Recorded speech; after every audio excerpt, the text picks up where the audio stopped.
20ാമത് വാർഷിക നിറവിൽ പൊതുയോഗം സംഘടിപ്പിച്ച് കേരള വ്യാപാരി വ്യവസായി ഏകോപന സമിതി തോപ്പുംപടി സെൻട്രൽ യൂണിറ്റ്. സമ്മേളനത്തിന്റെ ഉദ്ഘാടനം ജില്ലാ ജനറൽ സെക്രട്ടറി അഡ്വക്കേറ്റ് റിയാസ് നിർവഹിച്ചു. SSLC +2 പരീക്ഷകളിൽ ഉന്നത വിജയം നേടിയ വിദ്യാർത്ഥികൾക്ക് കൊച്ചി നിയോജക മണ്ഡലം പ്രസിഡന്റ് ഡിലൈറ്റ് പോൾ വിദ്യാഭ്യാസ പുരസ്കാരങ്ങൾ വിതരണം ചെയ്തു. യൂണിറ്റ് പ്രസിഡന്റ് KV ആന്റണിയുടെ അധ്യക്ഷതയിലാണ് കേരള വ്യാപാരി വ്യവസായി ഏകോപന സമിതി തോപ്പുംപടി സെൻട്രൽ യൂണിറ്റിന്റെ 20ാമത് വാർഷിക പൊതുയോഗവും ഭരണസമിതി തെരഞ്ഞെടുപ്പ് സമ്മേളനവും നടത്തിയത്. സമ്മേളനത്തിന്റെ ഉദ്ഘാടനം ജില്ലാ ജനറൽ സെക്രട്ടറി അഡ്വക്കേറ്റ് റിയാസ് നിർവഹിച്ചു. സംഘടന ബഹുമാനപ്പെട്ട കേരള ഹൈക്കോടതിയിൽ ഒരു ഹർജി ഫയൽ ചെയ്യുന്നു.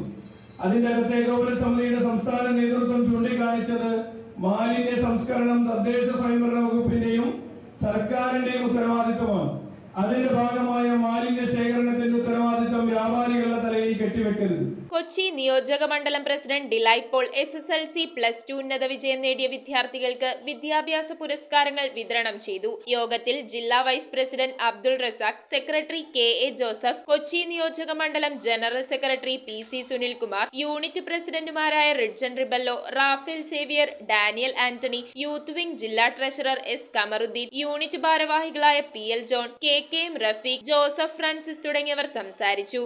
News bureau, Kochi. പെണ്ണഴകിന്റെ ആഭരണ സങ്കല്പങ്ങൾക്ക് പത്തരമാറ്റേകുവാൻ പരിശുദ്ധ പൊന്നിന്റെ പറുദീസ ഒരുക്കി ഇവ golden diamonds wholesale and retail manufacturing customised jewellery. നിങ്ങളുടെ മനസ്സിൽ ആഗ്രഹിക്കുന്ന ആഭരണങ്ങൾ ഏതു തന്നെയായാലും നമ്പർ 1 ക്വാളിറ്റി കസ്റ്റമൈസ് ചെയ്ത് നൽകുന്നു. പത്തരമാറ്റിന്റെ പരിശുദ്ധിയുമായി ഇവ ഗോൾഡൻ ഡയമണ്ട്സ്, കുമ്പളങ്ങി.